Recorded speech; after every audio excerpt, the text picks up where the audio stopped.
Good afternoon. आज के lecture में हम देखने वाले हैं first question of final account of partnership firm. ठीक है, प्रीवियस लेक्चर में हमने फाइनल अकाउंट से रिलेटेड जो है कुछ हिंट्स और ट्रिक्स देखी थी, जिसमें कि आप किस तरह फाइनल अकाउंट के क्वेश्चन सॉल्व कर सकते हैं। अगर वो ट्रिक्स वाला वीडियो आपने देखा है तो आपको जो है फाइनल अकाउंट के प्रॉब्लम सॉल्व करने में आगे कोई भी दिक्कत या प्रॉब्लम नहीं जाएंगी। ठीक है, अगर आपने वो वीडियो हमारा नहीं देखा है तो आप वो जो है वीडियोस देखें। वीडियो देखने के बाद आपके पूरे कंसेप्ट क्लियर हो जाएंगे।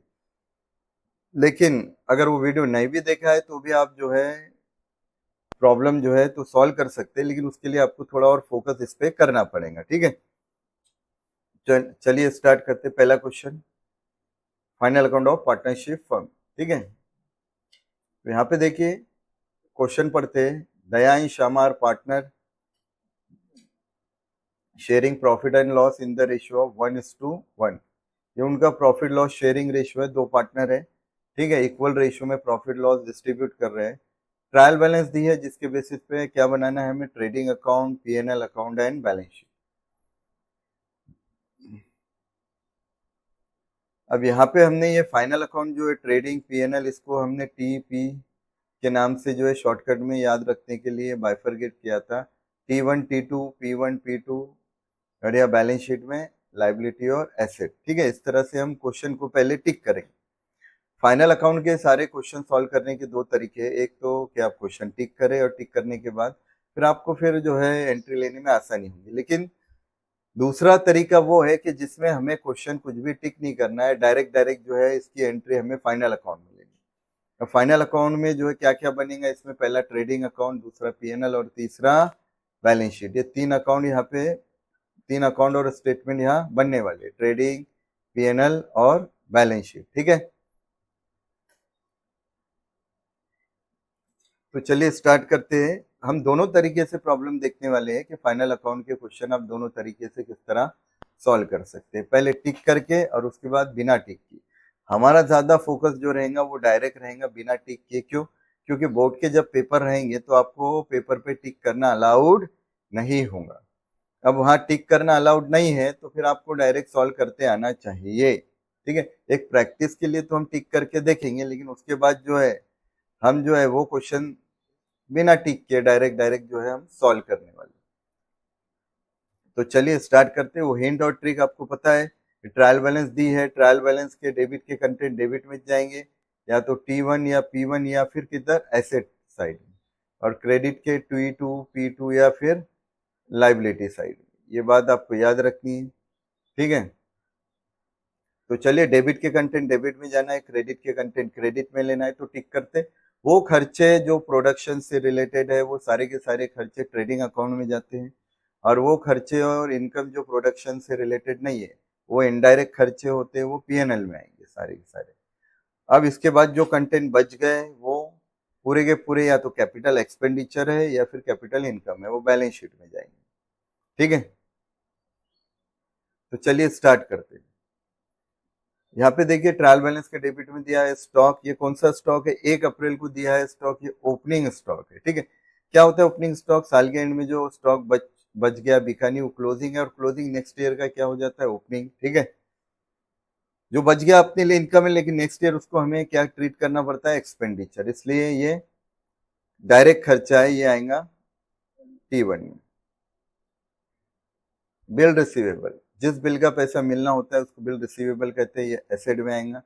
वेजेस एंड सैलरी, इससे रिलेटेड भी जो मैंने जो है प्रीवियस लेक्चर में आपको बताया था कि पहला वर्ड देखना है आपको क्या आ रहा है, सैलरी और वेजेस है कि वेजेस और सैलरी।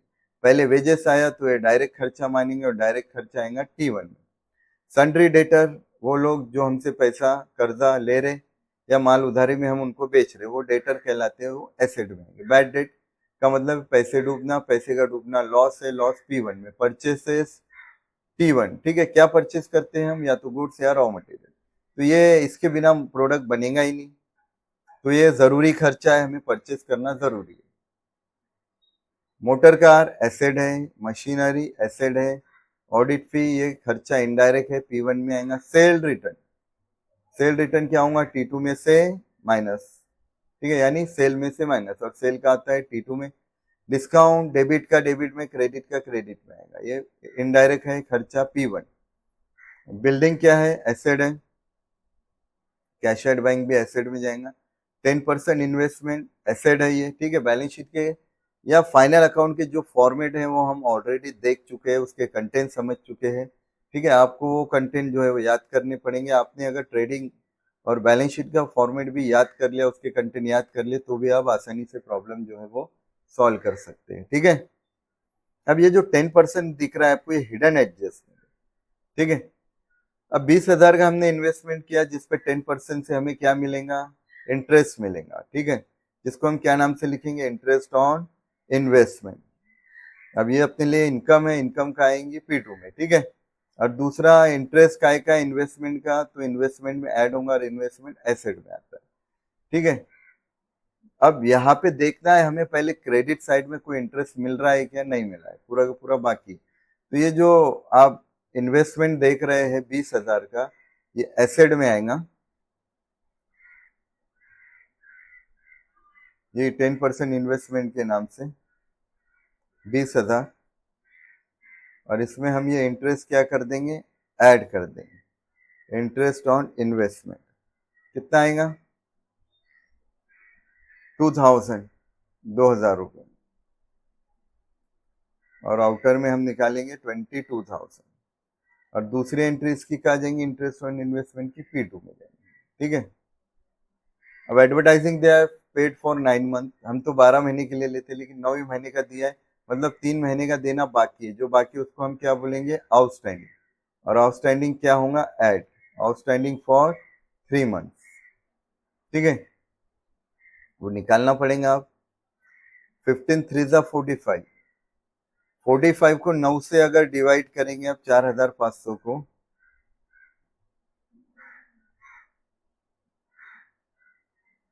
500 आएगा। तो 1 महीने का 500 है, 9 महीने का 45 है, 3 महीने का कितना आएगा फिर, 1,500 रुपए, ठीक है। तो ये आउटस्टैंडिंग है 1,500, ये ऐड हो जाएगा और दूसरी एंट्री इसकी लाइबिलिटी में आएगी। रॉयल्टी मानधन है, ये डायरेक्ट खर्चा है, T1 में आएगा। अब इधर ऐड करते हैं जनरल रिजर्व, लाइबिलिटी है, कैसे क्या, ये सब जो है हम ऑलरेडी प्रीवियस लेक्चर में देख चुके हैं। क्योंकि रिजर्व जितने भी होते हैं वो प्रॉफिट के फंड से बनते हैं, प्रॉफिट के पैसे से बनते हैं। प्रॉफिट पे जब पार्टनर का राइट है तो उससे बनने वाले फंड पे भी पार्टनर का ही राइट होता है। तो पार्टनरशिप फर्म के लिए तो एक लाइबिलिटी हो गई है। अब कैपिटल दिया है, दोनों का कैपिटल डायरेक्ट लाइबिलिटी मिलेंगे। हम यहाँ कैपिटल अकाउंट बनाए बिना भी प्रॉब्लम सॉल्व करने वाले हैं, ठीक है। उसके बाद क्रेडिटर लाइबिलिटी, RDD, ये ओल्ड RDD है। प्रीवियस लेक्चर में जो है आपको इसका पूरा फॉर्मूला बताया गया था, वो ध्यान में रखें, बहुत ही इंपॉर्टेंट है वो, ठीक है। ये P1 में से माइनस हो जाएगा। सेल, ये डायरेक्ट इनकम है T2। आउटस्टैंडिंग वेजेस, देखिए अगर इस तरह के कंटेंट डायरेक्ट ट्रायल बैलेंस में दिए, आउटस्टैंडिंग प्रीपेड, तो वो डायरेक्ट बैलेंस शीट में जाएंगे, वो किसी में प्लस माइनस नहीं होंगे, ठीक है। अब क्योंकि आउटस्टैंडिंग वेजेस है, अभी तक हमने उतना वेजेस का पेमेंट नहीं किया, तो अपने लिए वो कर्जा बनेगा, इसलिए वो लाइबिलिटी में आएगा। परचेस रिटर्न, परचेस में से माइनस होगा, और परचेस का आता है T1, इसलिए T1 माइनस। और डिस्काउंट, क्रेडिट का डिस्काउंट क्रेडिट में आएगा P2 में, और डेबिट का डिस्काउंट डेबिट में आएगा P1 में, ठीक है। तो यहाँ पे हमने क्वेश्चन जो है वो टिक कर लिया है। अब यहाँ एक बात याद रखनी है आपको, ये ट्रायल बैलेंस की जो कंटेंट है इसकी एक ही एंट्री होती है, 1 एंट्री होती है, और एडजस्टमेंट की जो है वो 2 एंट्री होती है। वो क्यों होती है ये हम जो है ऑलरेडी प्रीवियस लेक्चर में देख चुके हैं।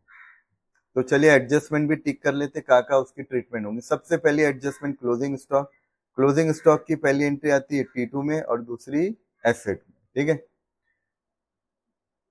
Depreciate building and machinery 5% and 3% respective. Depreciation non monetary खर्चा है, इसलिए ये P1 में आएगा, और दूसरा ये एसेट में से क्या हो जाएगा, माइनस होगा। Bill receivable include dishonour bill of ₹3,000, ठीक है।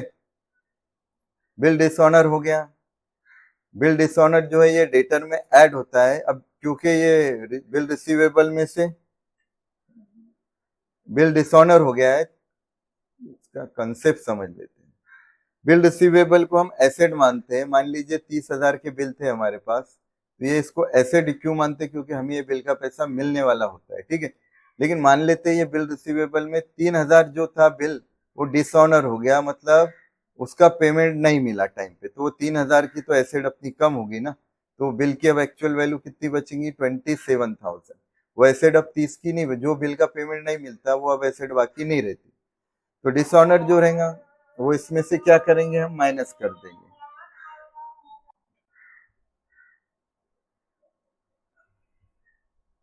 मान लीजिए 30,000 के हमारा बिल रिसीवेबल था, 30,000 के बिल थे जिसका पैसा हमको मिलने वाला था। लेकिन 3,000 के ऐसे बिल जो डिसऑनर हो गए, जिनका टाइम पे बिल का पेमेंट नहीं हो पाए। बिल का पेमेंट नहीं होना उसको बोला जाता है बिल डिसऑनर, ठीक है। बिल डिसऑनर होने के बाद अब वो बिल की एक्चुअल वैल्यू तो 27,000 ही रहेगी, तो एसेट कम हो गई ना हमारी। अब वो बिल रिसीवेबल की जो एसेट थी वो अब 30,000 नहीं रहेंगी, बल्कि वो 27,000 रहेंगी। तो ये क्या हो रहा है बिल डिसऑनर से, एक तो बिल रिसीवेबल कम हो जा रहा, बिल रिसीवेबल की एसेट कम हो रही, इसलिए वो क्या होगा, बिल रिसीवेबल में से माइनस हो जाएगा। और बिल रिसीवेबल ये एसेट में ही रहता है, एसेट में से माइनस होगा। दूसरा क्या होगा, कौन हमको बिल दे रहा है, डेटर, ठीक है। डेटर मान लीजिए हमारे 50,000 के थे, ठीक है। वो लोग जिनको हमने कर्जा दिया या उधारी में माल सेल किया। अब उनमें से एक बंदा था जिसने हमको 3,000 का बिल दे दिया था, ठीक है। अब 3,000 का बिल दिया तो हमने 3,000 जो है डेटर में से क्या किए, हमने माइनस कर दिए। चलो 3,000 मिल गए करके, अब 47 हमने रखे डेटर। लेकिन जब वो बिल डिसऑनर कर दिया, उसने पेमेंट हुआ ही नहीं बिल का, तो हम ये जो पहले माइनस किए थे 3,000 वो वापस से इसमें क्या कर देंगे, ऐड कर देंगे, है ना। क्या नाम से, बिल रिसीवेबल डिसऑनर। यानी वापस से डेटर जो पहले 50 के थे अब वापस से 50 के हो जाएंगे ना, क्योंकि उसने जो है सिर्फ जो बिल दिया हमको उसका तो पैसा हमको मिला नहीं, तो वापस से कर्जा उस पर हमारा बढ़ेगा, तो डेटर हमारे वापस से बढ़ जाएंगे। यानी इसका दूसरा इफेक्ट क्या होगा, ये डेटर में ऐड हो जाएगा। तो बिल रिसीवेबल जो है डिसऑनर, एक तो बिल रिसीवेबल डिसऑनर डेटर में ऐड होगा और बिल रिसीवेबल में से माइनस हो जाएगा। तो इस तरह इसके दो ट्रीटमेंट हमें लेनी है। नेक्स्ट एडजस्टमेंट है, goods worth ₹1,000 taken by Daya for personal use was not entered in the books of account, ठीक है। इसको ड्राइंग बोलते हैं। पार्टनर गुड्स विड्रॉल कर रहा है पर्सनल यूज के लिए और उसको उसने रिकॉर्ड भी नहीं किया, तो ऑब्वियसली ये ड्राइंग है। एक तो गुड्स विड्रॉल हो रहे तो T2 ट्रेडिंग के क्रेडिट में आएगा, और दूसरा पार्टनर कोई विड्रॉल कर रहा है तो इससे उसका कैपिटल कम होगा, तो ये ड्राइंग के नाम से क्या होगा, हम कैपिटल में से लेस करेंगे, और कैपिटल का आएगा लाइबिलिटी में। ये कैपिटल अकाउंट में आना चाहिए, लेकिन हम कैपिटल अकाउंट नहीं बना रहे, हम डायरेक्ट फाइनल अकाउंट बना रहे, तो हम डायरेक्ट सॉल्व करके देखेंगे इसको, ठीक है। नेक्स्ट है बैड डेट और आरडीटी की एडजस्टमेंट। ये एडजस्टमेंट बहुत ही मैंने आपको डिटेल में बताई है, क्योंकि फाइनल अकाउंट में ये एडजस्टमेंट सबसे इंपॉर्टेंट एडजस्टमेंट मानी जाती है, ठीक है। बाकी के जो भी एडजस्टमेंट है वो उतना ज्यादा उसमें आपको जो है कोई तकलीफ या ज्यादा याद रखने की जरूरत नहीं है। ये बैड डेट की एडजस्टमेंट का फॉर्मूला पूरा जो है मैंने लिख के दिया है, तो वो फॉर्मूला भी याद रखिए, जिससे फिर आपको आगे ये एडजस्टमेंट में कोई दिक्कत नहीं जाए, ठीक है। पैसे डूब रहे लॉस है, ये एडजस्टमेंट डेटर से रिलेटेड होती है, ठीक है। क्या हो रहा है, 1,800 रुपए हमारे डूब गए, एक तो लॉस है वो P1 और दूसरा कौन पैसे डुबाता है, डेटर, तो डेटर में से माइनस हो जाएंगे। अब आरडीडी भी मेंटेन करनी है हमको, उसमें भी पैसा डालना है, वो भी एक तरह का खर्चा ही है, ठीक है। अब आगे लोग पैसे डुबाएंगे और डेटर हमारे कम हो जाएंगे, इसलिए डेटर में से ये भी क्या होगा, माइनस होगा। यानी ये जो बैड डेट और आरडीटी की एडजस्टमेंट है ये डेटर में से क्या होंगी, माइनस होंगी, ठीक है, दोनों ही ट्रीटमेंट। उसके बाद नेक्स्ट एडजस्टमेंट दिया है, goods worth ₹6,000 were sold but no entry was made in the books of account. इसको बोला जाता है अनरिकॉर्डेड सेल, अनरिकॉर्डेड सेल, ठीक है। गुड्स आप बेच रहे हैं लेकिन रिकॉर्ड करना भूल गए, तो क्या उसको छोड़ देंगे, अब रिकॉर्ड करना पड़ेगा। एडजस्टमेंट में आप क्या एडजस्ट ही कर रहे, तो जब आप रिकॉर्ड करेंगे तो आपका सेल बढ़ जाएगा, तो इसको सेल में ऐड करना, और सेल का आता है आपका T2 में। और अब आप अगर सेल करेंगे तो आपके डेटर बढ़ेंगे, तो ये डेटर में ऐड हो जाएंगे।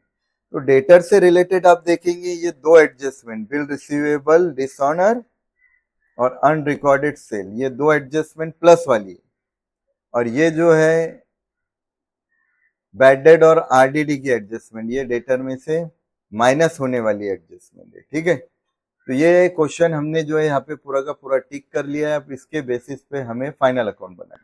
तो फाइनल अकाउंट में हम क्या क्या बनाएंगे, ट्रेडिंग अकाउंट, पीएनएल अकाउंट और बैलेंस शीट, ये बनाने वाले हैं अब, ठीक है। अब यहाँ पे हमने क्वेश्चन तो टिक कर लिया है, तो जो भी ट्रेडिंग अकाउंट में हम कौन से कंटेंट लेंगे, जो भी हमने T1 देखिए यहाँ, ये T1 T1 P1 P1, trading में T1 T2 के नाम से जो कंटेंट लिए वो रिकॉर्ड करना है।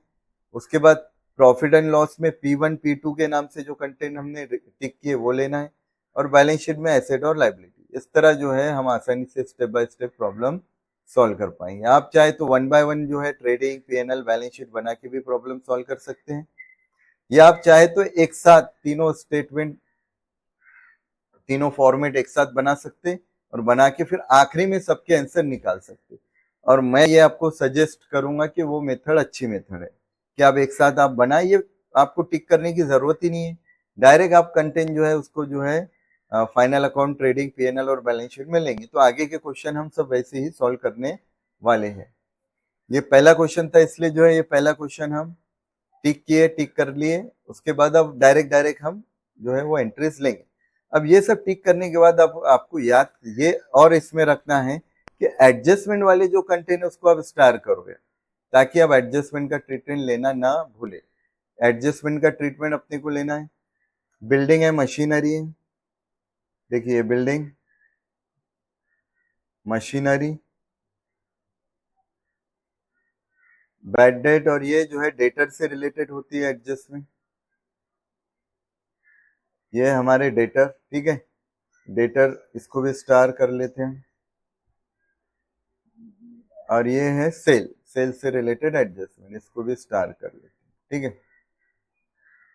बिल रिसीवेबल भी है एक एडजस्टमेंट, बिल रिसीवेबल को भी हम क्या करते हैं यहाँ पे टिक कर लेते हैं, ठीक है। ये ऊपर, इसको भी स्टार कर लेते हैं।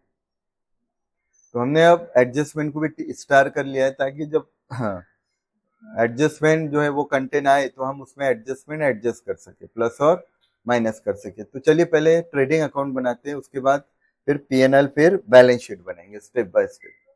तो यहाँ सबसे पहला कंटेंट जो ट्रेडिंग अकाउंट में आता है वो है ओपनिंग स्टॉक। तो पहला कंटेंट हम क्या लेंगे, क्या नाम से लेंगे, एंट्री टू ओपनिंग स्टॉक।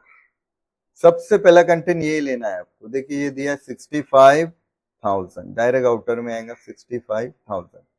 अब नेक्स्ट इसके नीचे 1 बाय 1 कंटेंट जो ट्रेडिंग में आते हैं, सीक्वेंस से जरूरी नहीं पहला कंटेंट आप ओपनिंग स्टॉक ले और आखिरी क्लोजिंग ले, बाकी ऊपर नीचे कंटेंट रहे तो भी कोई मसला नहीं, हम क्वेश्चन के सीक्वेंस से जा रहे। वेजेस एंड सैलरीज दिया है, कोई एडजस्टमेंट नहीं है, इसलिए डायरेक्ट हम आउटर में लिखेंगे। वेजेस एंड सैलरीज कितना है अमाउंट, 9,000। नेक्स्ट टू, अब ये दिया है परचेसेस। देखिए परचेस दिया है 148, अब आएगा टू परचेसेस 1,48,000। इसको इनर में लिखना पड़ेगा अपने को 1,48,000। क्यों, क्योंकि इसमें से एक कंटेंट माइनस होगा, और वो क्या माइनस होने वाला है, परचेस रिटर्न। परचेस रिटर्न जो है वो इसमें से हम क्या करेंगे, माइनस करेंगे। कितना है परचेस रिटर्न, 4,000। और क्या ऐड होता है इसमें, अनरिकॉर्डेड। अगर परचेस रहता तो अनरिकॉर्डेड परचेस इसमें ऐड होता है। जिस तरह अनरिकॉर्डेड सेल सेल में ऐड होता है, उसी तरह अनरिकॉर्डेड परचेस परचेस में ऐड होता है। अब आउटर में आएगा कितना, 1,44,000, ठीक है। नेक्स्ट, अब और का टी के नाम से हमने क्या टिक किया है, हाँ ये royalties,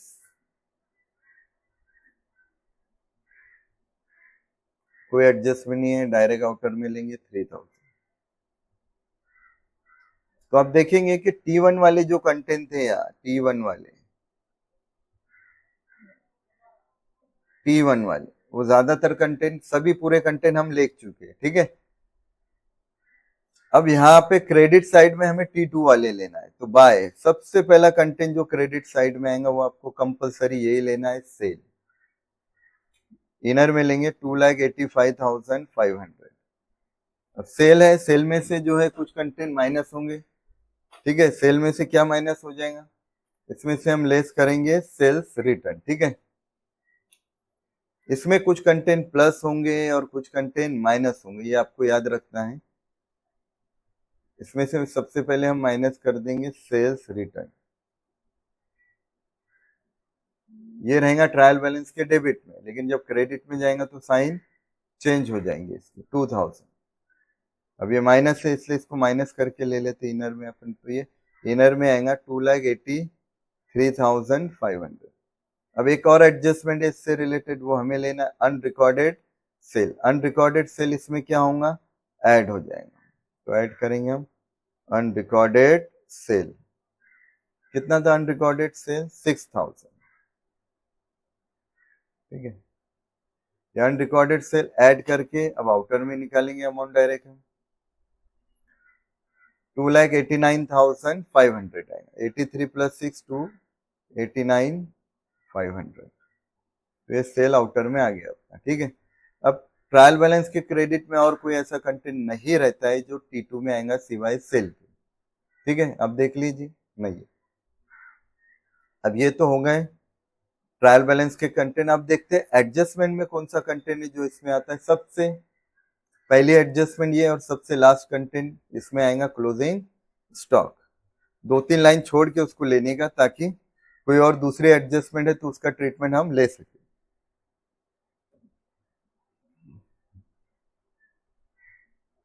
by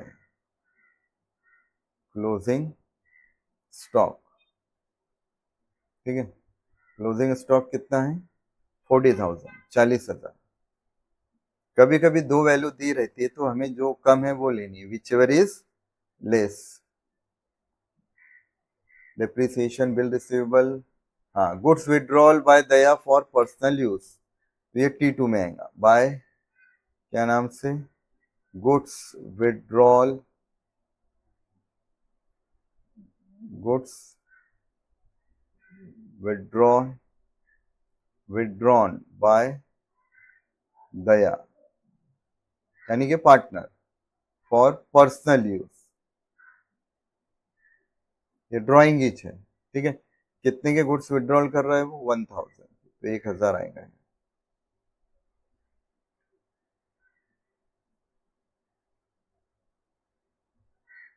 bad debt, RDD, unrecorded sale वो ले चुके। तो यहाँ पे आप देखेंगे कि हम ट्रेडिंग अकाउंट से रिलेटेड जितने भी कंटेंट थे ट्रायल बैलेंस के और एडजस्टमेंट के सब हम ले चुके। अब इसमें लास्ट में क्या आएगा, इसमें आएगा या तो ग्रॉस प्रॉफिट या फिर ग्रॉस लॉस, ठीक है। वो कैसे आएगा, अब देखें यार, ये डेबिट साइड है और ये क्रेडिट साइड है।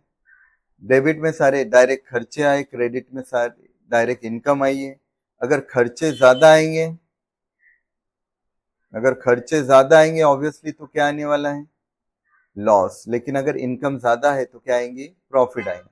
तो हम यहाँ क्या करेंगे, रफ में जो है पहले एक टोटल कर देंगे दोनों साइड की, डेबिट और क्रेडिट की, और देखते हैं किस साइड की टोटल ज्यादा आ रही है। ये 289 है, मुझे लगता है क्रेडिट की टोटल ज्यादा आ रही है शायद, फिर भी देखते हैं। 289 और एक 290, ये हो गया 290, 290 + 40, 3,30,500। तो क्रेडिट की टोटल आ रही है 3,30,500, और डेबिट की देखते हैं 1,144, 147। अब इसकी टोटल कर लेते हैं, चलिए 1,44,000, इसको 3,47, 56, 1,56,000 और 65,000। 1,56,000 में से 6 अभी अगर छोड़ दे, 1,50, और ये 1,60,000, यानी 2,10, 2,16, 2,21,000, 2,21,000 शायद, ठीक है। देखिए कैसे, इसको 60 पकड़ लेते हैं और ये 40, यानी 2 लाख ये हो गए, ये 4, 2,04,000, और ये 5, 2,09,000, 9,9,18, 2,18,000 और 3, 2,21,000। तो ये आई है डेबिट की टोटल। ये टोटल खर्चे है, ये टोटल इनकम है। तो ऑब्वियसली यहाँ पे अब हमें कंपेयर करना है दोनों टोटल को और देखना है कि खर्चे ज्यादा है कि इनकम ज्यादा है। बैलेंसिंग फिगर हमें क्या करना है, ज्यादा अमाउंट में से कम को माइनस करना है। अब अगर इनकम ज्यादा आएंगी तो प्रॉफिट आएगा, और अगर खर्चे ज्यादा निकले तो लॉस आएंगे। तो यहाँ क्रेडिट की टोटल ज्यादा आ रही है, तो जिस साइड की टोटल ज्यादा आ रही है वो टोटल आपने पहले कर लेनी थी, 3,30,500 इस तरह। ठीक है, अब ये 3,30,500 में से हम क्या करेंगे, ये 2,21,000 माइनस करेंगे, तो ऑब्वियसली प्रॉफिट ही आ रहा है। तो यहाँ डेबिट साइड में हम बैलेंसिंग फिगर क्या नाम से लेंगे, जीपी या ग्रॉस प्रॉफिट कैरिड डाउन, और ये ट्रांसफर होगा, इसके बाद जो बनने वाला अकाउंट है उसको ट्रांसफर टू पीएनएल अकाउंट। ठीक है, अब कितना आएगा वो हमें बैलेंसिंग फिगर लेना है, टोटल तो आ जाएंगी दोनों साइड की सेम 3,30,500। अब क्या करेंगे, क्रेडिट में से डेबिट माइनस करेंगे, तो यहाँ पे हम जो है 3,30 में से पहले 2,20,000 माइनस कर देते, तो 1,10 आ जाएगा सीधा सीधा। ठीक है, अब 1,10 में से आप ये 1,000 माइनस करेंगे, 1,09,000 और ये 500 बचा है, यानी 1,09,500 इतना जीपी आ रहा है अपना।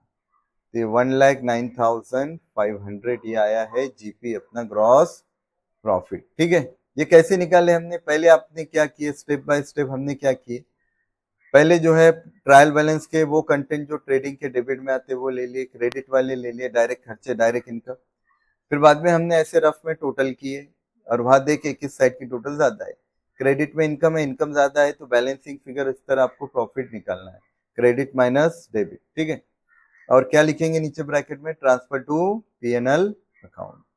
तो ये था हमारा ट्रेडिंग अकाउंट। अब इसी तरह हम बनाएंगे पीएनएल अकाउंट, तो ये आप नोट डाउन कर ले। इसके बाद अब हम बनाने वाले हैं प्रॉफिट एंड लॉस अकाउंट। ठीक है,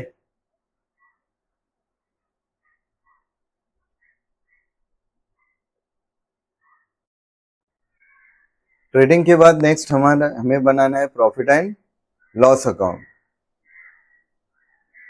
अब पीएनएल अकाउंट में सबसे पहला कंटेंट जो है वो हम क्या लेंगे, ट्रेडिंग अकाउंट का ग्रॉस प्रॉफिट। इसमें ग्रॉस प्रॉफिट आया था, क्रेडिट साइड में हम लेंगे बाय क्या नाम से, ग्रॉस प्रॉफिट, जीपी शॉर्टकट में आप लिख सकते, brought down transfer from trading account 1,09,500, 1,09,500 ये ग्रॉस प्रॉफिट आया था। देखिए प्रीवियस इसमें हमने जो ट्रेडिंग अकाउंट बनाए थे वो ट्रेडिंग अकाउंट में 1,09,500 ये हमारा जीपी आया था, ये हमें पीएनएल में ट्रांसफर करना है। तो पीएनएल में सबसे पहला कंटेंट आएगा 1,09,500 का जीपी के नाम से। ठीक है, अब इसमें जितने भी दो ही तरह के खर्चे और इनकम होते हैं, एक डायरेक्ट और इनडायरेक्ट। तो डायरेक्ट तो अब वो ट्रेडिंग में चले गया, बचे हुए जितने वो पूरे के पूरे इनडायरेक्ट है, वो इनडायरेक्ट खर्चे और इनकम हमें जो है वो पीएनएल अकाउंट में लेने, प्रॉफिट एंड लॉस अकाउंट में। तो अब वन बाय वन जो है हम इनडायरेक्ट खर्चे लेंगे। देखिए यहाँ बैड डेट दिया है, तो हम पहले पूरा बैड डेट का फॉर्मूला ही लिख लेते हैं यहाँ पे। ठीक है, और ये बैड डेट का फॉर्मूला डेटर से रिलेटेड है, तो हम एक काम ये करेंगे कि हम जब डेटर से रिलेटेड है बैड डेट आरडीडी का, तो हम क्या करेंगे, बैलेंस शीट में पहले हम जो एसेट में डेटर को कंप्लीट कर लेते हैं, ये हमारे लिए और आसानी हो जाएगी। डेटर्स सन्ड्री डेटर 132,500 के थे, ठीक है, 1,32,500 के सन्ड्री डेटर। अब इसमें दो एडजस्टमेंट ऐड होती है और तीन एडजस्टमेंट माइनस होती है। देखिए यहाँ पे ये है अनरिकॉर्डेड सेल और बिल रिसीवेबल डिसऑनर की। ठीक है, तो ये अनरिकॉर्डेड सेल कितना था, 6,000 का, इसमें ऐड करना है, प्लस बिल रिसीवेबल डिसऑनर ये भी ऐड करेंगे, ये कितना है 3,000। तो ये दो एडजस्टमेंट इसमें ऐड हो जाएंगे और टोटल जो है इसकी इनर में ही निकालेंगे, कितना आएगा 1,41,500। ठीक है, 32 प्लस 38 41,500। ठीक है, दो एडजस्टमेंट ऐड होती है और तीन एडजस्टमेंट इसमें से माइनस होंगे। ठीक है, सबसे पहले माइनस होगा इसमें से न्यू बैड डेट, न्यू मतलब जो एडजस्टमेंट में दिया है। ठीक, ये न्यू बैड डेट और आरडीडी ये रहा 1,000, ये तो इसका है ड्राइंग का है। बैड डेट 1,800 रुपए, तो 1,800 रुपए पहले हम इसमें से माइनस करेंगे और माइनस करने के बाद अब नीचे हम जो आएगा हमारा डेटर उस पे निकालेंगे हम आरडीडी। ठीक है, तो इसमें से चलिए अब एक 41 में से 1,800 माइनस करते हैं, तो 2,000 अगर माइनस कर लेंगे तो 139 500 आएगा, फिर 2 ऐड कर लेंगे 139,700, 1,39,700, ठीक है। फिर माइनस होगा अब इसमें से new RDD, reserve for doubtful debt, और ये कितने परसेंट मेंटेन करने को बोला है उसने, 5%। अब ये 5% की प्रोविजन ये हम किस पे निकालेंगे, न्यू बाय डेट माइनस करने के बाद जो डेटर आए हैं उस पे निकालेंगे, यानी कि 1,39,700 पे निकालेंगे। तो चलिए इसका जो 10% है आप देखेंगे, एक जीरो कम करेंगे तो 10% निकलता है, 13,970। अब ये 10% है, अब इसका आधा निकलेगा आपका 5%, ठीक है। 5% हम आधा, 13 का आधा कितना होता है, 6,500, और ये 450, यानी 6,950, तो ये हो गया, प्लस ये 70 का आधा अगर आप देखें तो 35, यानी कि ये हो जाएगा आपका 6,985, 6,985, ये आएगा अपना आरडीडी। और ये आरडीडी भी इसमें से माइनस करेंगे, अब माइनस करने के बाद अमाउंट इनर में ही निकालेंगे, और उसमें से माइनस होगा provision for discount on debtor. लेकिन यहाँ तो कोई डिस्काउंट ऑन डेटर वाली एडजस्टमेंट नहीं है, इसलिए आप जो है इसकी टोटल डायरेक्ट आउटर में निकालेंगे। 139,700 में से 6,985 माइनस करेंगे, जो आएगा वो हमें आउटर में निकालेंगे, ठीक है। और अब ये जो है यहाँ आप देखेंगे, ये जो न्यू बैड डेट और न्यू आरडीडी है, न्यू बैड डेट और न्यू आरडीडी, इसकी दूसरी ट्रीटमेंट हमें अब यहाँ पे लेनी है अपने पीएनएल अकाउंट में, ठीक है। 1800 है न्यू बैड डेट और 6,985 ये हमारा आरडीडी रहेगा। तो हम पूरा अब यहाँ बैड डेट पे पूरा फॉर्मूला लिखेंगे बैड डेट का। सबसे पहले आता है ओल्ड बैड डेट। ओल्ड का मतलब है जो ट्रायल बैलेंस में गिवन है, ओल्ड बैड डेट्स। अब ट्रायल बैलेंस में देखेंगे हम बैड डेट दिया है, क्या दिया है, कितना है, 1000 लेंगे, इसमें ऐड हो जाएगा अब new bad debt. New bad debt था 1800 रुपए, प्लस ऐड होगा न्यू आरडीडी। अब आरडीडी हम निकाल चुके हैं डायरेक्ट 6,985, ठीक है। अब ये तीनों की टोटल इनर में निकालेंगे, तीनों की, ठीक है। 6, 7, 8, 9,785। अब इसमें से माइनस होगा हमारा ओल्ड आरडीडी जो ट्रायल बैलेंस के क्रेडिट में है, वो ये रहा 1800 रुपए। 1800 माइनस कर देंगे, अगर 2000 माइनस हो जाती इसमें से तो 7,785 आता। अब लेकिन हमें 1800 ही माइनस करनी है, तो 7,985 आएगा, 7,985। ये था बैड डेट वाली एडजस्टमेंट का ट्रीटमेंट। तो बैड डेट का काम पूरा हो गया। अब उसके बाद हम इनडायरेक्ट खर्चा देखते हैं, मशीन ऑडिट फी 1200 रुपए, और कोई एडजस्टमेंट भी नहीं है।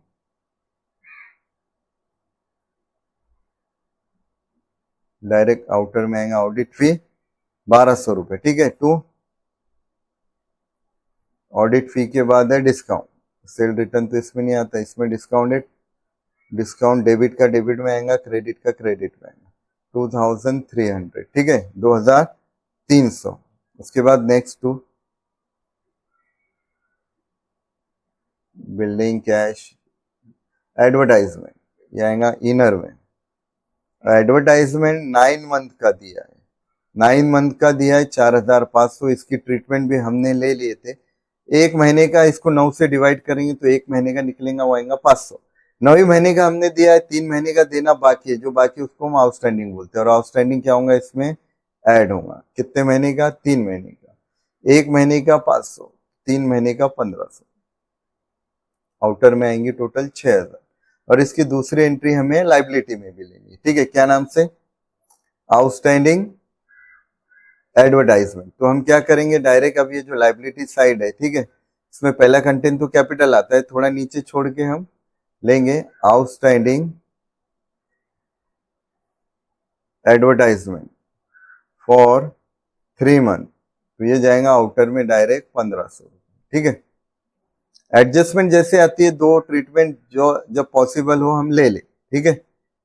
तो ये हो गया एडवर्टाइजमेंट, रॉयल्टी इसमें नहीं आएंगी, ये कंटेंट हो गया। डेबिट के हो गए, अब क्रेडिट के देखते कौन से आएंगे इसमें। Creditor, RDD, sale, outstanding wages, purchase, discount. अब एक ही बचा है डिस्काउंट। डिस्काउंट कितना है? 1800 रुपये। 1800 रुपये डिस्काउंट के आएंगे।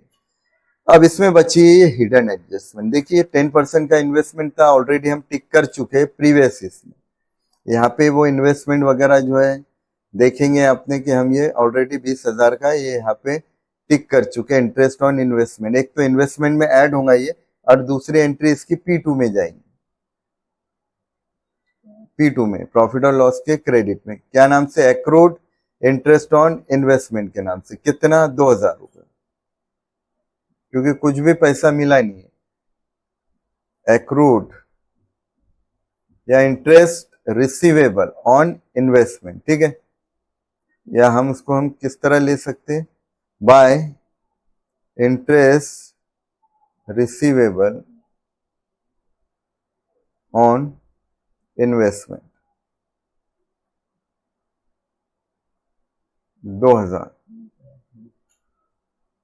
ये हो गई एक हिडन एडजस्टमेंट हम ले चुके। पहले जो है हमें ट्रायल बैलेंस के कंटेंट की एंट्री लेनी है और उसके बाद एडजस्टमेंट की एंट्री लेनी है। तो एडजस्टमेंट में पहले हिडन एडजस्टमेंट की ले लिए, अब उसके बाद जो है बचे हुए अपनी मेन एडजस्टमेंट। तो ये तो आती नहीं है। Depreciation, depreciation non monetary expenses है, ये जो है P1 में आएगा। 2 क्या नाम से आएंगे? Entry 2 depreciation account. इस तरह एक कॉमन हेडिंग देंगे हम टू डेप्रिसिएशन।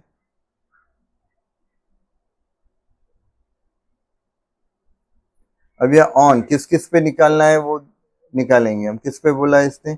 बिल्डिंग और मशीनरी। ऑन बिल्डिंग, बिल्डिंग पे 5%। ऑन मशीनरी, मशीनरी पे 3%, ठीक है। तो यहाँ सिर्फ हमें ये जो है परसेंटेज लेना है डिप्रिसिएशन का।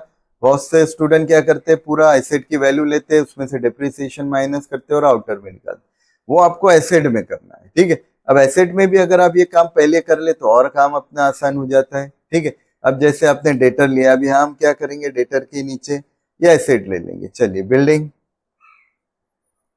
अभी यहाँ हमने डेटर की अमाउंट निकाले नहीं है, तो ये माइनस करके हम निकालेंगे। चलो पहले बिल्डिंग ले लेते। बिल्डिंग की वैल्यू कितनी है?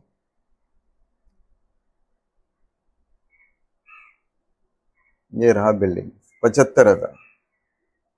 इनर में 75,000 लेस क्या होगा इसमें से? डेप्रिसिएशन। कितना परसेंट है बिल्डिंग पे? 5% है। 7,500 10% है, 3,750, ये 5% हुआ, ठीक है। तो ये माइनस करेंगे इसमें से। अब आउटर में कितना आएगा?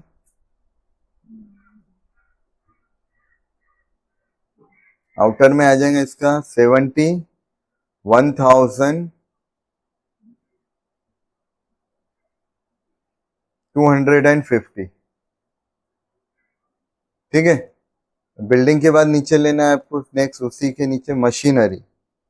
मशीनरी की वैल्यू कितनी दी गई है? या मशीन दी है 1,14,800। तो 1,14,800 लेंगे। फिर इसमें से भी हम इसी तरह माइनस करेंगे डेप्रिसिएशन एट द रेट, लेकिन है यार 3%, ठीक है। अब एक जीरो कम करेंगे तो 1% आएगा, एक और जीरो कम 10% आएगा, एक और जीरो कम करेंगे तो 1% आएगा। यानी 1% अमाउंट आप देखेंगे तो 1148 आ रही है। और अपने को 3 लाना है तो 3 से या तो मल्टीपल कर दो या 3 बार इस तरह लिख लो। 8 3 24, 4 3 12, 13 14, 1 कैरी 4 3 444। अब ये डिप्रिसिएशन अपने को मिल गया। एक तो ये एसेट में से माइनस भी होगा और दूसरा जो है इसके एंट्री का आएंगी P1 में, ठीक है। तो हम पहले P1 में डिप्रिसिएशन ले लेते। 5% निकला था अपना 3750 और नेक्स्ट निकला है 3444। अब ये दोनों की टोटल जो है डिप्रिसिएशन की आउटर में निकालेंगे, ये आएगा 7194, 4 5 4 9 7 4 11 A1 कैरी 7 यानी 7194, ये आ गया अपना डेप्रिसिएशन। ठीक है, तो यहाँ P1 में जो डेप्रिसिएशन लेना तो वो हम निकाल चुके हैं। नेक्स्ट बिल रिसीवेबल डिसऑनर, ये इसमें नहीं आएगा, ड्राइंग इसमें नहीं आएगा, बैड डेट और आरडीडी भी हो गया, अनरिकॉर्डेड सेल की एडजस्टमेंट भी हो गई। तो कितनी एंट्रीज आ रही है, 1 2 3 4 5। तो डेबिट में 3 है, 5 है और क्रेडिट में 3 है। ठीक है, तो यहाँ पे हम सारी एंट्री अभी ले चुके हैं पीएनएल अकाउंट में, सारी के सारे ट्रायल बैलेंस के भी ले चुके हैं और एडजस्टमेंट के भी ले चुके हैं। अभी लास्ट में आंसर निकालना है कैसे, उसी तरह हम टोटल करेंगे फिर से। ठीक है, यहाँ टोटल आएंगे, अब देखिए ये क्रेडिट के टोटल करेंगे, 1,09,2 1,11,12 1,12,000 13,300 1,13,300 ये आएंगी क्रेडिट की टोटल हमारी 1,13,300। अब डेबिट की इसकी टोटल करेंगे, 6 7 11 2 13 12 13 और 1 14 और 6 20 21। टोटल जब करे ना तो क्या करे, बड़े अमाउंट की पहले टोटल कर ले। ये क्या होता है, इससे हमारा काम जो है आसान हो जाता है, आसानी से टोटल निकल सकती है 21,000। फिर ये जो बचे हुए इसकी टोटल करेंगे हम, 9 2 1100, 11 और 3 14, 14 1 1500, 1500। ठीक है, अब ये 85,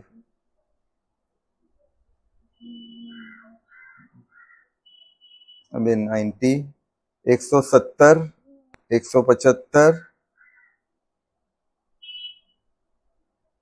179, 179। तो ये तो 79 हो गया, ये 5 और 1 6 हो गया, ये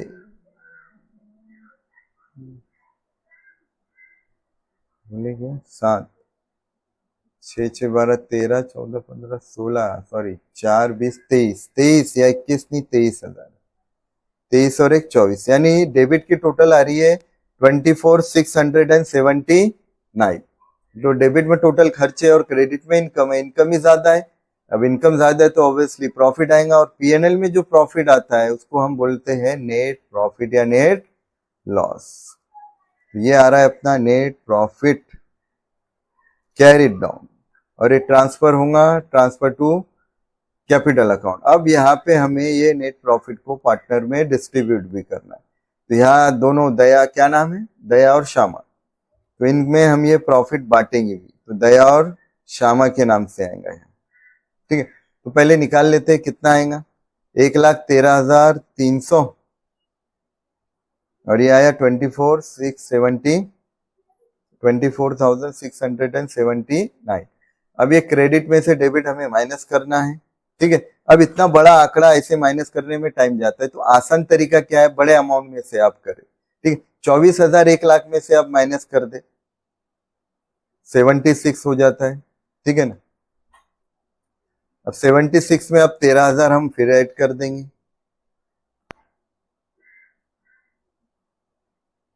89 हो जाता है। ठीक है, यानी 89,300। अब 89,300 में से अब आपको 679 माइनस करना है, तो हम 89 में से करेंगे, 300 वैसे ही रखे और कैलकुलेशन आसान हो जाएगा।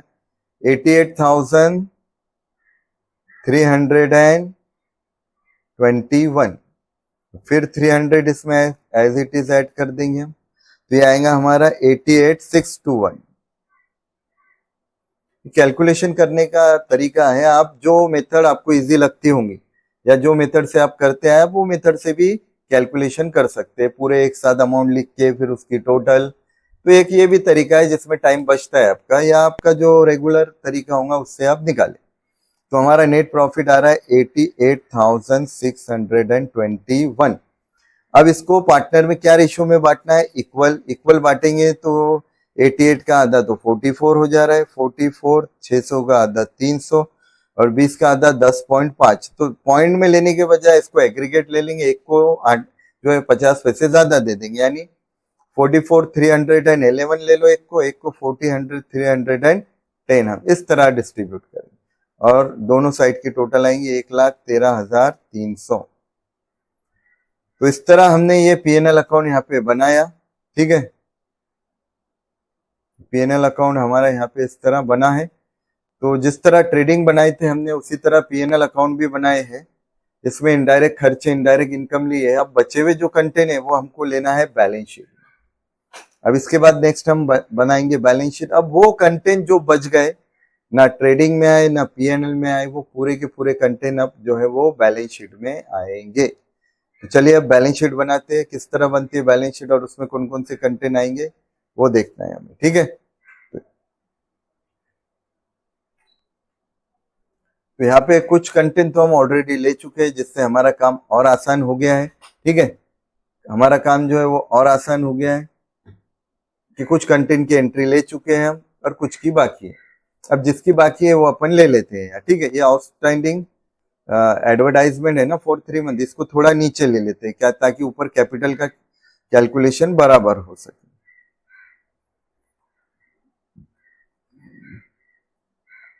₹1500।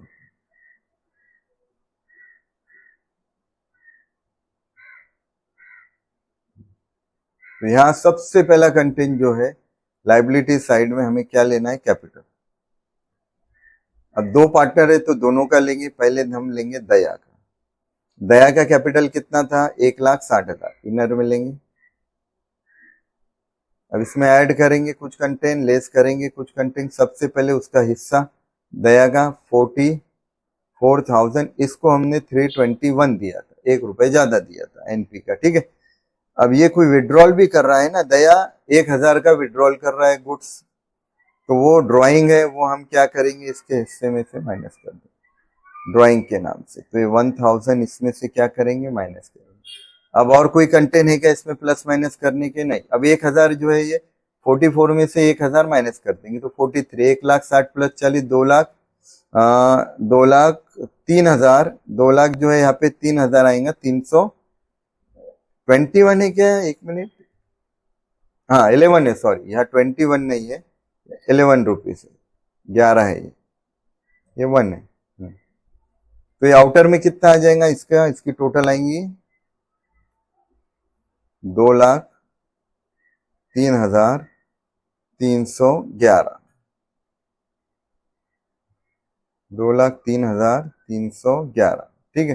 ये दया क्या आया। अब इसी तरह श्यामा का,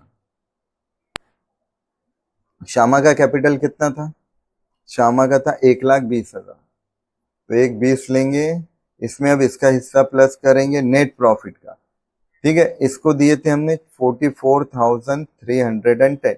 अब इसने कोई ड्राइंग नहीं किया, बाकी कोई एडजस्टमेंट नहीं है, तो इसका डायरेक्ट आउटर में आएगा 1,20 प्लस 40, 1,60, 164,310, 164,310, ये आ गया इसका कंटेंट। इसके आउटर में आ गई इसकी टोटल। अब ये कैपिटल हमारा यहाँ कंप्लीट हो गया, ठीक है।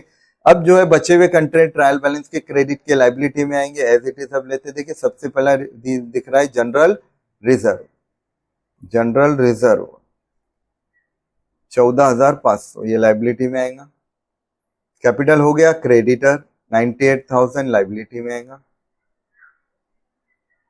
कोई एडजस्टमेंट नहीं है, आउटर में लेंगे। फिर आरडीडी हो गया। सेल आउटस्टैंडिंग वेजेस 700, ये आएगा यहाँ 700 रुपए। उसके बाद परचेस रिटर्न डिस्काउंट, ये नहीं आएगा इसमें, बस ये कंटेंट हो गए। इसके बाद एडजस्टमेंट आएंगे, लेकिन हमें क्या करना है, गड़बड़ नहीं करना है। स्टेप बाय स्टेप अगर आप जा रहे तो पहले ट्रायल बैलेंस के पूरे कंटेंट आप कंप्लीट करें लाइबिलिटी और एसेट के, फिर एडजस्टमेंट को याद से देखें कि 2 एंट्री बराबर ली है या नहीं ली है। अब चलिए अब एसेट में आते हैं। स्टॉक बिल रिसीवेबल 28,000, तो यहाँ लेंगे हम बिल रिसीवेबल इनर में 28,000 और इसमें से माइनस करेंगे डिसऑनर बिल। बिल रिसीवेबल जो डिसऑनर था ना, जो यहाँ ऐड हुआ 3,000, वो इसमें से हम क्या करेंगे, माइनस कर देंगे। तो ये आउटर में कितना आ जाएगा, 25,000। डेटर, अब डेटर हमारा हो चुका है। अब डेटर की सिर्फ अपने को अमाउंट निकालनी है बाहर, ये माइनस करके 1,39,700 में से हम अभी ये माइनस करेंगे और माइनस करके अमाउंट निकालेंगे, ठीक है। डेटर के बाद मोटर कार की भी निकाल चुके हैं हम अमाउंट, और मशीनरी की भी। मशीन की निकाले क्या, मशीन की भी निकालना बाकी है, लेकिन एंट्री ले चुके, ठीक है। बिल्डिंग नहीं, मोटर कार बाकी है मेरे ख्याल से, मोटर कार की एंट्री नहीं आई 68, और इससे रिलेटेड कोई एडजस्टमेंट भी नहीं, तो डायरेक्ट मोटर कार लेंगे और आउटर में आएगा 68,000, ठीक है। आ गया मोटर कार, मशीन हो गया। कैश एट बैंक 12,000,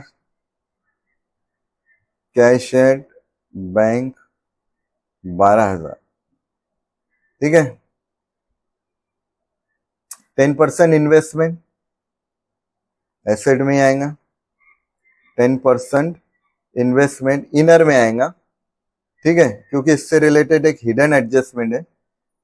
क्या है वो? 10% इन्वेस्टमेंट 20,000 प्लस करेंगे अब इसमें हम आउटस्टैंडिंग या एक्रूड इंटरेस्ट 2,000 रुपए का, ठीक है, और ये आ जाएगा आउटर में 22,000।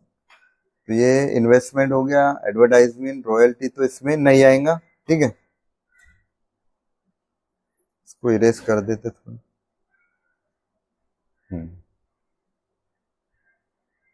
तो ये अब हमने ट्रायल बैलेंस के सारे कंटेंट ले चुके जो लाइबिलिटी और एसेट में आते। अब हमें देखना है क्या एडजस्टमेंट में कोई ऐसी एडजस्टमेंट बची है जिसका ट्रीटमेंट बैलेंस शीट में नहीं लिए। तो पहली ये जो एडजस्टमेंट है वो क्लोजिंग स्टॉक की है, तो ये एसेट में आएगी। क्लोजिंग स्टॉक कितना है? 40,000, इसको एसेट में लेना है। डेप्रिसिएशन ले चुके, बिल रिसीवेबल ले चुके, ड्राइंग का भी हो चुका, बैडेड आरडीडी भी हो गई और अनरिकॉर्डेड सेल भी हो चुका है। तो हम बाकी के सारी की सारी एंट्रीज तो ले चुके, बस ये हम क्लोजिंग स्टॉक की एंट्री यहाँ भूल गए थे लेना। एडजस्टमेंट की ट्रीटमेंट जो है वो हमने अभी ली है, ठीक है। तो यहाँ इसके थोड़े और कॉलम यहाँ बढ़ा देंगे या प्रोफार्मा फॉर्मेट थोड़ा इसका और बढ़ जाएगा, ठीक है। अब ये होने के बाद यहाँ लास्ट में हमें जो है इसकी टोटल करनी पड़ेगी। तो बैलेंस शीट की टोटल आपको याद रखना है कि दोनों साइड की टोटल टैली होनी चाहिए बैलेंस शीट की, तभी हमारा प्रॉब्लम सही रहेगा, ठीक है। अब जो अमाउंट बची थी अपनी उसके भी हम टोटल कर लेते हैं, यहाँ निकाल लेते हैं, ठीक है। यहाँ पे तो सारे अमाउंट हमारी निकल चुकी है। अब यहाँ पे बची थी अपनी ये, है ना, डेटर वाली। तो 1,39,700 में से 139 में से पहले आप जो है इसको माइनस कर दे, 6,000 को 133 आएगा। 133 में 700 133 985 सॉरी 133 में से फिर 985 माइनस कर देंगे, 132 15 रुपीज आएगा, उसमें 700 हम ऐड कर देंगे, तो ये आ जाएगा 132 750। तो यहाँ पे जो है इसकी टोटल भी लिख लेते, 1,32,750, ठीक है। अब क्या बचा था? ये डिप्रिसिएशन, ठीक है। 1,14 में से 3 गए तो 11 बच रहे, 1,11,000 सीधी सीधी, 1,11,000 और 800 में से 444 गए तो 356 356, यानी 1,11,356 रुपए। तो यहाँ हमने ये सारे अमाउंट भी निकाल लिए, सारे कंटेंट हो गए हमारे ट्रायल बैलेंस के, एडजस्टमेंट के, ठीक है। अब लास्ट में हमको टोटल करनी है। अब इसकी टोटल करना है, 2,03,311 है, 1,64,000, ठीक है। आपकी जो भी मेथड हो वो मेथड से आप टोटल करें, दोनों साइड की टोटल सेम आनी चाहिए, ठीक है। यहाँ अगर इस तरह करेंगे 1,1,1,1,1 तो यहाँ 1 आएगा, ठीक है। 1 2 2 2 2 तो यहाँ आ रहा है 2 2 3 + 3 6 10 16 16 16 4 20 23, क्या है 3 33 कैरी 2 5 4 9 10 13 1 14 26 22 22 के फिर से 2 कैरी 2 2 6 8 8 9 9 9 9 सॉरी 2 6 7 8 8 2 और 1 3 3 और अच्छा ये एक कैरी है 4, 4,82,321 4 लाख दोनों साइड की टोटल है, दोनों साइड की टोटल करनी है आपको।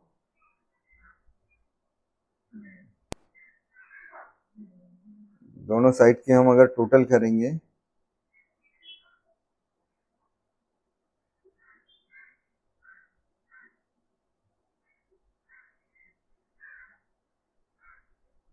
तो 4,82,321 ये टोटल आ रही है दोनों साइड की, ठीक है। एक बार आप भी टोटल करके देखिए, दोनों साइड की टोटल आपकी टैली होनी चाहिए। अगर टैली हो रही है तो समझिए हमारा सही है, अदरवाइज कुछ ना कुछ जो है कंटेंट लेना हम भूले। मुझे तो लगता है टोटल टैली हो चुकी है। तो इस तरह जो है हमने ये पूरा फाइनल अकाउंट का पहला क्वेश्चन जो है यहाँ पे सॉल्व कर लिया है। तो इसी तरह अब ये जो हमने सॉल्व किया है, इसमें देखिए टाइम ज्यादा गया है। कैलकुलेट मैं आपको एक एक चीज कैलकुलेट करके बता रहा हूँ, लेकिन अब आगे जितने भी प्रॉब्लम हम सॉल्व करने वाले हैं वो डायरेक्ट करने वाले है ना। पहले हम सारी एंट्रीज ले लेंगे, उसके बाद लास्ट में आंसर निकालेंगे। इससे टाइम भी बचेगा और गलतियां भी कम होने के चांसेस होंगे। ठीक है, वीडियो अगर समझ में आया हो तो इसको लाइक शेयर करें और चैनल को सब्सक्राइब जरूर करें। अगर कोई कंटेंट या एडजस्टमेंट से रिलेटेड प्रॉब्लम है तो नीचे कमेंट बॉक्स में जरूर लिखें। ठीक है, थैंक यू।